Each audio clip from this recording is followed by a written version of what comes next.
What's going on, guys? Thanks for watching Romo Spinelli.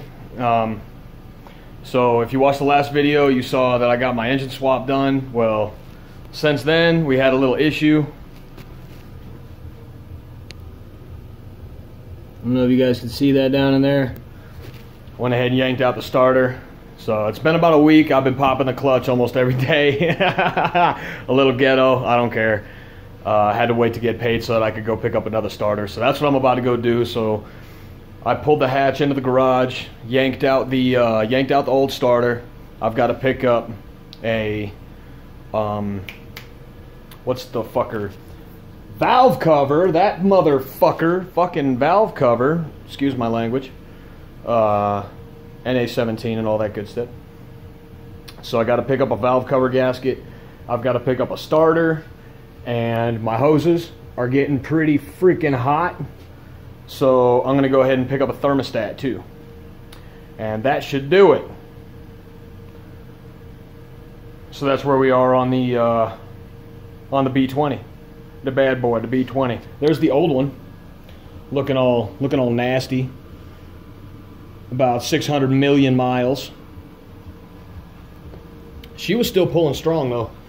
Really, the only reason why I wanted to do the engine swap and get rid of the LS and put the B20 in it, because I was just going to pull out the LS motor and build it, but I did the oil pan gasket, and I saw a bunch of metal down there in the oil pan gasket, and I was like, whoa, this thing might not last me very much longer, because, you know, I would have to continue driving it. Obviously, I couldn't just park my car as my daily driver, and can't do that if it's blown up. So I just pulled it out of the car. I still plan on building it and everything, but that's going to be down the line because I'm loving this B20 right now. The torque in this B20 is ridiculous, and I like the way that it makes the turbo spool up a lot faster.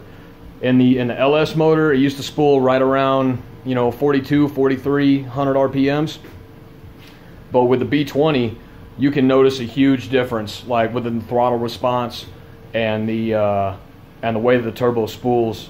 It reacts to the B20 a lot better than the LS motor. It'll spool up starting at about 25, and it'll just gradually build boost all the way up your RPM range. So I think it's a lot quicker. I mean, it'll probably have about the same amount of horsepower, but the torque has definitely jumped up there.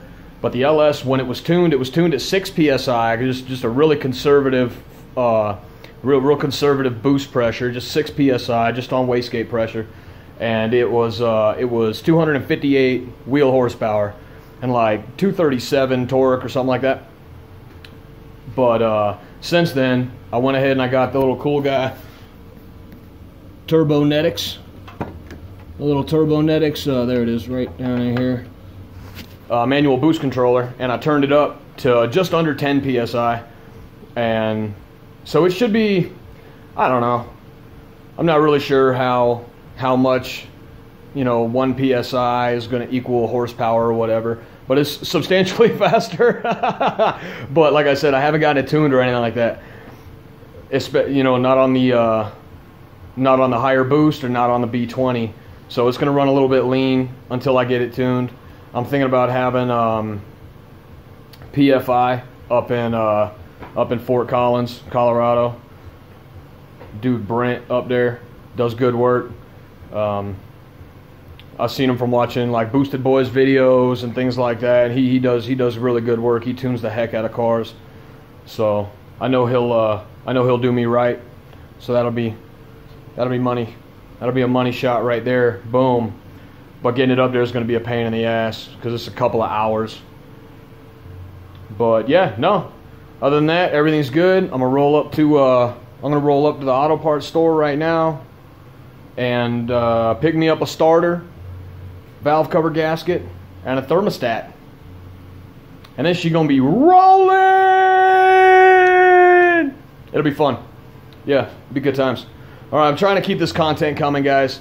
I'm like real new to this YouTube thing. If you got any questions, comments, concerns, you just want to bitch about some stuff, I don't care. It's cool. Put it in the comments below. I'll do my best to respond to you. And no, I'll respond to you. But yeah, like, subscribe, share. I appreciate it. It'd be awesome. I definitely need all the help I can get with these builds, because I'm brand new at this. This is like the first engine swap that I've ever done in my entire life.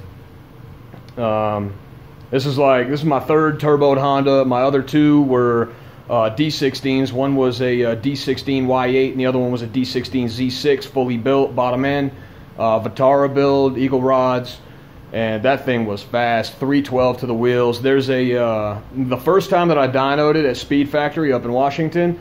I've got that video up on my page, so if you guys want to check that thing out, that thing was screaming. The blow-off valve sounds super good on it, and I had a lot of good comments from that video. But then I fell off of YouTube. You know what I mean? Like I never actually like pursued it or anything like that. That was just like for fun or whatever. But now I'm gonna try and put up some cool content, maybe me fixing my car or whatever. But I'm on the cell phone.